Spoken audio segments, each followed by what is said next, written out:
هناك دواء موجود في دول العالم، بس الحمد لله انه هو ما دخل العراق لحد الان، بماده سامه. طبعا هو يخص الاطفال ويخص نزلات البرد اللي احنا للاسف، وهاي لازم ايضا نحكي بيها. من يصير نزلات برد احنا ما نروح للطبيب ولا نروح للصيدلي، احنا بوحدنا الدواء موجود عندنا في الثلاجه، وهذا احكي بيك حتى انا يعني نفس الشيء. نفتح احنا الثلاجه ونطلع الدواء اللي ممكن احنا مستخدمينه قبل كم شهر.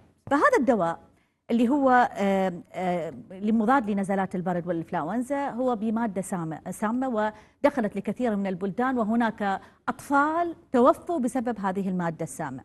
وزارة الصحة البارحة نزلت، احنا يعني راح نسمع كل التفاصيل، ما يصير انطي من يمي تفاصيل علمية، نسمع هذه التفاصيل من وزارة الصحة نفسها، حتى هي تنطي كل التفاصيل للمواطن، حتى يكون المواطن على قدر كبير من الوعي والفهم، وايضا للصيدلاني، وايضا للتجار اللي تستورد، يعني كلها، والمداخر، وايضا هي لوزارة الصحة، حتى كنا نكون احنا يد واحدة في سبيل عدم دخول هذا الدواء او غيره من الادويه اللي ممكن يكون هو سم قاتل، واحنا عبانا ننطيه الى اطفالنا او الى المرضى واحنا نعالجهم، واذا بينا نقتلهم بايدينا. نحب انه نطمن المواطنين انه هذا الدواء هو اللي طبعا يحتوي على مواد سامه، هو غير مسجل وغير مقر اساسا من قبل وزاره الصحه. نعم. طبعا غير مجاز للاستيراد داخل البلاد، وايضا وزاره الصحه عممت كتاب بخصوص هذا العلاج.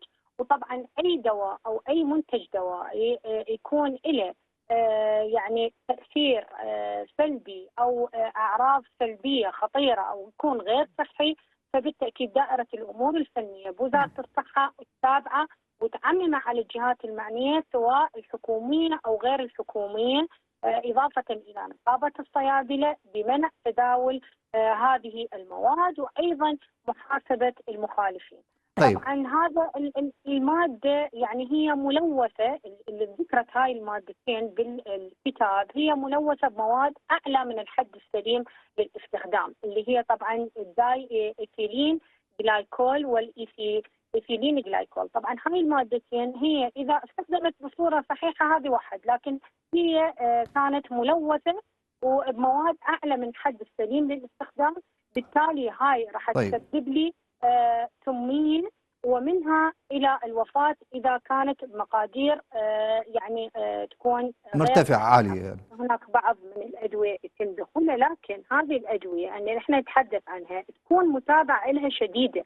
يعني هاي المتابعه من ناحيه انه في السوق الدوائي، من ناحيه دائره التفتيش، من ناحيه النقابات المعنيه سواء الاطباء، نقابه الاطباء او الصيادله او طب الاسنان، كلها هذه لازم انه يكون متابعه للادويه. وايضا احنا قلنا انه من جانب قسم الامور الفنيه اللي هو يتابعها من بدايه استيرادها ومن ثم ايضا متابعه هذه الادويه.